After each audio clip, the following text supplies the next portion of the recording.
శ్రీ సాయినాథాయ నమః. శ్రీ సాయి సచ్చరిత్రము 34వ అధ్యాయం. ఊది మహిమ. డాక్టర్ గారి మేనల్లుడు, డాక్టర్ పిళ్ళై, శ్యామ మరదలు, ఇరానీ బాలిక, హార్దా పెద్ద మనిషి, బొంబాయి మహిళ. ఈ అధ్యాయంలో కూడా ఊది మహిమ వర్ణితము. ఊది ధరించినంత మాత్రంన ఎట్టి ఫలములు కలుగునో చూతము. డాక్టర్ గారి మేనల్లుడు. నాసిక్ జిల్లాలోని మాలేగాంలో ఒక డాక్టర్ ఉండెను. ఆయన వైద్యంలో పట్టభద్రులు. వారి మేనల్లుడు నయం కానట్టి రాజకురుపుతో బాధపడుచుండెను. డాక్టర్ గారితో పాటు ఇతర డాక్టర్లు కూడా నయం చేయలేక ప్రయత్నించిరి, ఆపరేషన్ చేసిరి. కానీ ఏమాత్రము మేలు జరగలేదు. కుర్రవాడు మిగుల బాధపడుచుండెను. బంధువులు, స్నేహితులు, తల్లిదండ్రులను దైవ సహాయం కోరిరి. షిరిడి సాయిబాబాను చూడమనిది. వారి దృష్టిచే అనేక కఠిన రోగములు నయమైనని బోధించిరి. తల్లిదండ్రులు షిరిడికి వచ్చిరి. బాబా పాదములకు సాష్టాంగ నమస్కారం చేసిరి. కుర్రవాణిని బాబా ముందు ఉంచిరి. తమ బిడ్డను కాపాడమని అధిక వినయ గౌరవములతో వేడుకొనిరి. దయార్ద్ర హృదయుడగు బాబా వారిని ఓదార్చి ఇట్లనెను: ఎవరైతే ఈ మసీదుకు వచ్చేదరో వారెన్నడూ ఈ జన్మలో ఏ వ్యాధి చేతనో బాధపడరు. కనుక హాయిగా ఉండుడు. కురుపుపై ఊదిని పూయుడు. ఒక్క వారము రోజులలో నయమగును. దేవుని యందు నమ్మకముంచుడు. ఇది మసీదు కాదు, ద్వారవతి. ఎవరైతే ఇందు కాలు మోపెదరో వారు ఆరోగ్యమును ఆనందమును పొందెదరు. వారి కష్టములు గట్టెక్కును. వారు కుర్రవాణిని బాబా ముందు కూర్చుండబెట్టిరి. బాబా కురుపు మీద తన చేతిని తిప్పాను. ప్రేమాస్పదమైన చూపులను ప్రసరింపజేశాను. రోగి సంతృష్టి చెందెను. ఊదిరాయిగా కురుపు నెమ్మదించాను. కొద్ది రోజుల పిమ్మట మానిపోయాను. తల్లిదండ్రులు కుర్రవాణితో కూడా బాబాకు కృతజ్ఞతలు తెలిపి షిరిడి విరిచిరి. బాబా ఊది ప్రసాదం వల్ల, దయాదృష్టి వల్ల రాచకురుపు మానిపోయినందులకు వారు మిగుల సంతసించిరి. ఈ సంగతి విని కుర్రవాణి మామయ్యకు డాక్టర్ ఆశ్చర్యపడి బొంబాయి పోచు మార్గమున బాబాను చూడకోరెను. కానీ మాలేగాంలో, మన్మాల్లో ఎవరో బాబాకు వ్యతిరేకంగా చెప్పి అతని మనసును విరిచిరి. కావున అతడు షిరిడి పోవటం మానుకొని తిన్నగా బొంబాయి చేరెను. తనకు మిగిలి ఉన్న సెలవులు అలీబాగులో గడపవాలని అనుకొనెను. బొంబాయిలో 3 రాత్రులు వరుసగా ఒక కంఠధ్వని ఇంకనూ నన్ను నమ్మవా అని వినిపించెను. వెంటనే డాక్టర్ తమ మనసు మార్చుకొని షిరిడి పోవ నిశ్చయించుకొనెను. అతడు బొంబాయిలో ఒక రోగికి అంటు జ్వరం చికిత్స చేయుచుండెను. రోగికి నయం కాకుండాను కనుక షిరిడి ప్రయాణము వాయిదా పడెను. కానీ తన మనసులో బాబాను పరీక్షింపదలిచి రోగి యొక్క వ్యాధి ఈనాడు కుదిరినచో రేపే షిరిడి పోయేదను అని అనుకొనెను. జరిగిన చిత్రం ఏమనగా, మనోనిశ్చయం చేసినప్పటికీ జ్వరం తగ్గుట ప్రారంభించి త్వరలో సామాన్య ఉష్ణం దిగాను. డాక్టర్ తన మనోనిశ్చయం ప్రకారం షిరిడికి వెళ్ళాను. బాబా దర్శనం చేసి వారి పాదములకు సాష్టాంగ నమస్కారం అనుచాను. బాబా అతనికి గొప్ప అనుభవం కలుగజేయడిచే అతడు బాబా భక్తుడయ్యాను. అక్కడ 4 రోజులుండి బాబా బూదితోనూ ఆశీర్వచనములతోనూ ఇంటికి వచ్చాను. ఒక పక్షం రోజుల్లో అతనిని బీజాపూర్కు హెచ్చు జీతంపై బదిలీ చేసిరి. అతని మేనల్లుని రోగము ఆ డాక్టర్కు బాబా దర్శనంకు తోడ్పడెను. అప్పటి నుండి అతనికి బాబా ఎందు భక్తి కుదిరాను. డాక్టర్ పిళ్ళై అను అతడు బాబాకు ప్రియభక్తుడు. అతని యందు బాబాకు మిగుల ప్రేమ. బాబా అతన్ని బావు అని పిలిచేవారు. బాబా అతనితో ప్రతి విషయం సంప్రదించేవారు. అతన్ని ఎల్లప్పుడూ చెంతనుంచుకునేవారు. ఒకప్పుడు ఈ డాక్టర్ గినియా పురుగులచే బాధపడను. అతడు కాకాసాహెబ్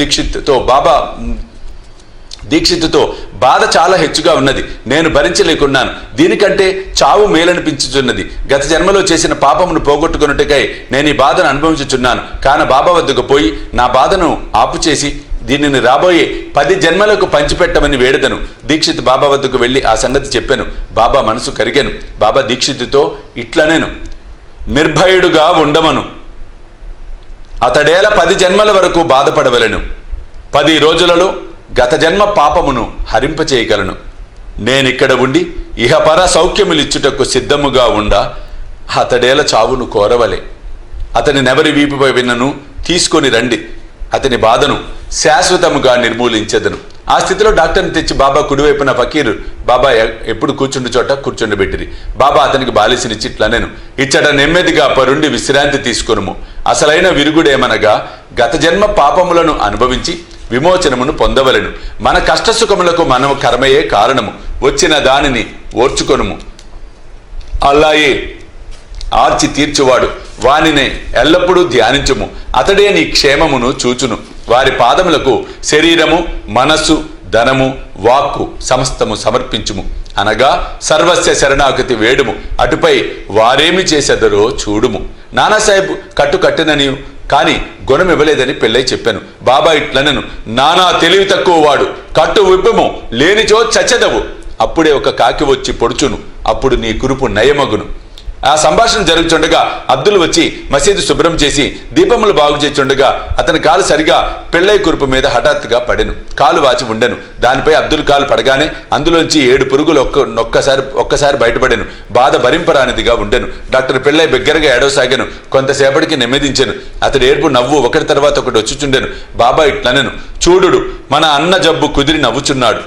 పెళ్ళై అనెను, కాకి ఎప్పుడు వచ్చును బాబా అని. బాబా ఇట్లు జవాబిచ్చాను, నీవు కాకిని చూడలేదా? అది తిరిగి రాదు. ఆ అబ్దులే కాకి. ఇప్పుడు నీవు పోయి వాడలో విశ్రాంతి కొనుము, త్వరలో బాగయ్యెదవు. ఊదిపోయిట వలన దాన్ని తినటం వలన ఏ చికిత్స పొందకే, ఔషధం పుచ్చుకొనకే వ్యాధి పూర్తిగా 10 రోజులలో బాబా చెప్పిన ప్రకారము మానెను. శ్యామ మరదలు, శ్యామ తమ్ముడు బాపాజీ సాబుల్ విహిర్ దగ్గర ఉండేవాడు. ఒకనాడు అతని భార్యకు ప్లేగు తగిలెను. ఆమెకు తీవ్రమైన జ్వరము వచ్చాను. చంకలో 2 బొబ్బలు లేచాను. బాపాజీ శ్యామ వద్దకు పరిగెత్తుకుని వచ్చి సహా ప్రకారము బాబా వద్దకు వెళ్ళాను. సాష్టాంగ నమస్కారం చేసి వారి సహాయం కోరాను. వ్యాధిని బాగు చేయమని ప్రార్థించాను. తన తమ్ముని ఇంటికి పోవుటకు అనుజ్ఞయమని బాబాను వేడెను. బాబా ఇట్లనెను, ఈ రాత్రి సమయమందు వెళ్ళవద్దు. ఊది పంపము. జ్వరము గాని బొబ్బలను గాని లక్ష్య పెట్ట అవసరము లేదు. మన తండ్రియును యజమానియు ఆ దైవమే. ఆమె వ్యాధి సులభముగా నయమగును. ఇప్పుడు వెళ్ళవద్దు. రేపటి ఉదయము వెళ్ళుము. వెంటనే తిరిగి రమ్ము. శ్యామకు బాబా ఊది యందు సంపూర్ణ విశ్వాసం ఉండెను. బాపాజీ ద్వారా దానిని పంపెను. బొబ్బలపై దానిని పూసి కొంత నీళ్లలో కలిపి త్రాగించిరి. దానిని తీసుకున్న వెంటనే బాగా చెమటలు పట్టెను. జ్వరము తగ్గెను. రోగికి మంచి నిద్ర పట్టెను. మరుసటి ఉదయం తన భార్యకు నయమొకట చూచి బాపాజీ ఆశ్చర్యపడెను. జ్వరము పోయెను. బొబ్బలు మానెను. మరుసటి ఉదయం శ్యామ బాబా ఆజ్ఞ ప్రకారం వెళ్ళగా ఆమె పొయ్యి దగ్గర తేనీరు తయారు చేయుచుండడు చూసి ఆశ్చర్యపడెను.